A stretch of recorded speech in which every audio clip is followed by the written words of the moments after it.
Welcome back to our YouTube channel nation builder. मैं आपका host Sheikh Asif आप सबका स्वागत करता हूं। पिछले वीडियो में हमने क्वेश्चन नंबर 131 से लेकर 140 तक मुकम्मल किए थे। इस वीडियो में हम क्वेश्चन नंबर 141 से लेकर 150 तक मुकम्मल करेंगे। क्वेश्चन नंबर 141, नेफ्रॉन के किस हिस्से में अल्ट्राफिकेशन होता है? 4 ऑप्शन है। Number 1 Malpighian body, number 2 proximal convoluted tubules, number 3 loops of Henle, number 4 distal convoluted tubules. हम जानते हैं कि नेफ्रॉन गुर्दे का हिस्सा है। इसी में 2 कंपोनेंट है, ग्लोमेरुल्स एंड बोमेंस कैप्सूल्स होते हैं। माल्फिजियन बॉडी खून को फ़िल्टर करता है और वेस्ट को बाहर खारिज करता है।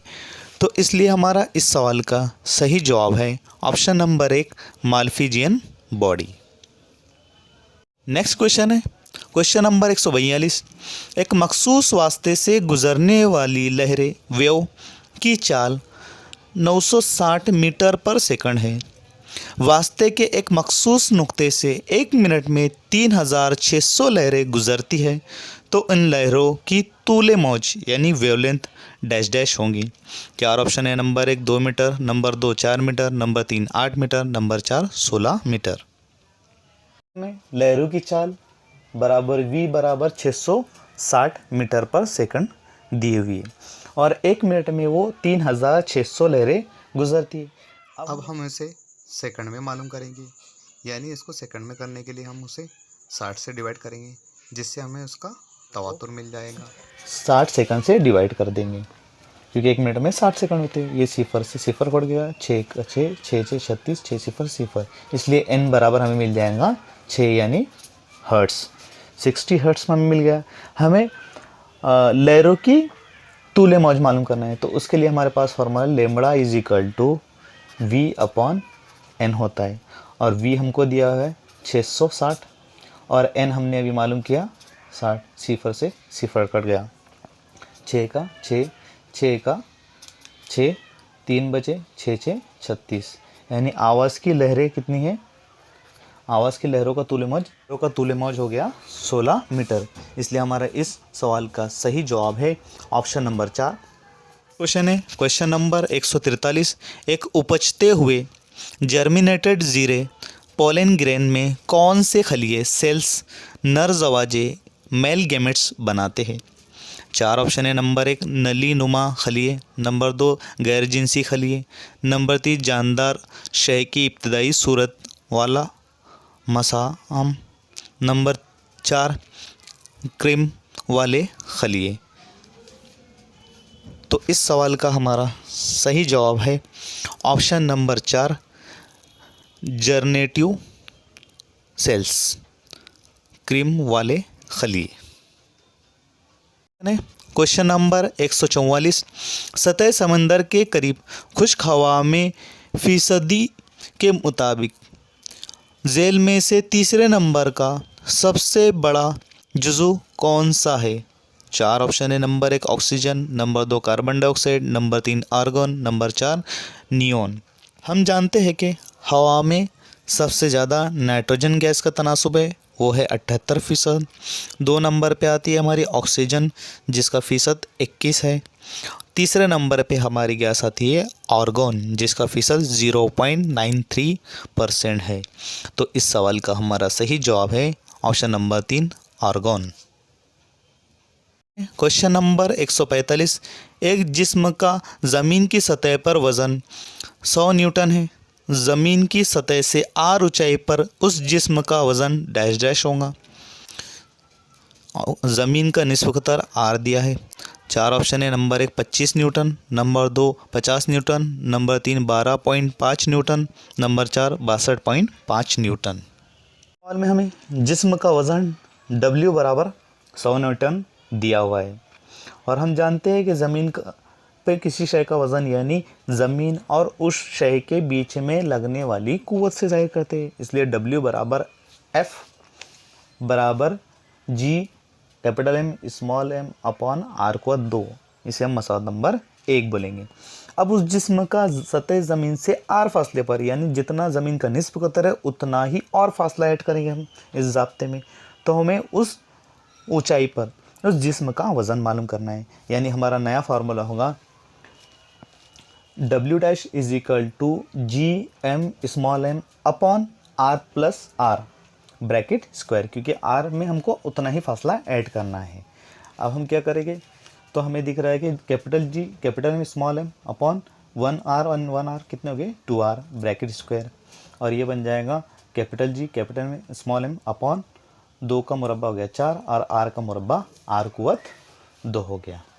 ठीक है, अब इसके बाद हमको दिख रहा है कि ये जो मसावत है W डैश वाली और मसावत नंबर 1, उसको जब हम कंपैरिजन करेंगे यानी उसको मुआवजा करेंगे, मसावत नंबर 1 और 2 का जब हम मुआवजा करेंगे तो हमको दिख रहा है कि GM small m R square ये W के बराबर है, इसलिए हमारी मसावत बन जाएंगी W dash is equal to W upon 4।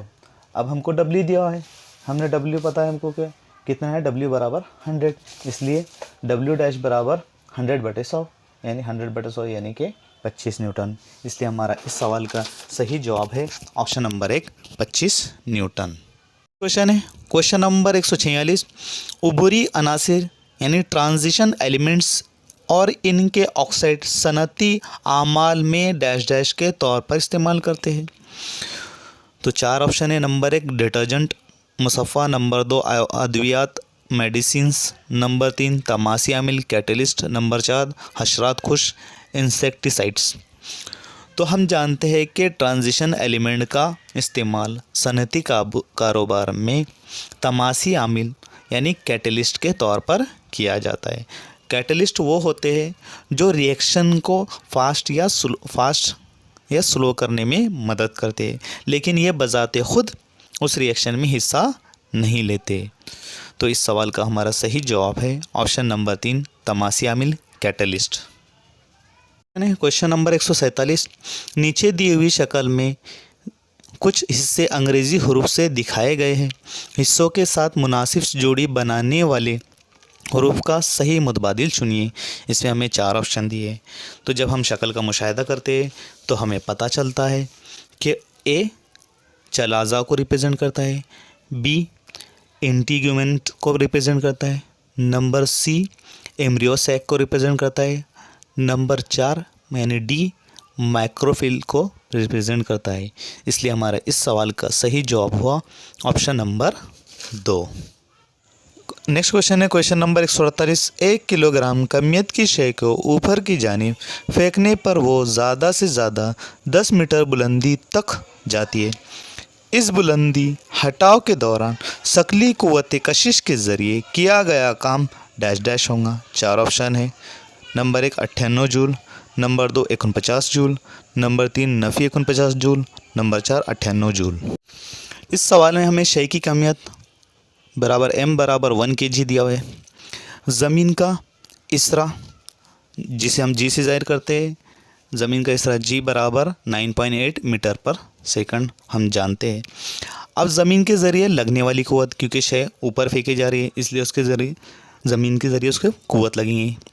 तो F बराबर mg बराबर, अब जिस्म की कमियत 1 kg, ज़मीन के ज़रिए लगने वाला इसरा 9.8 है, दोनों को ज़रब करेंगे तो उस पर ज़मीन के ज़रिए कितनी कुव्वत लग रही है 9.8 न्यूटन।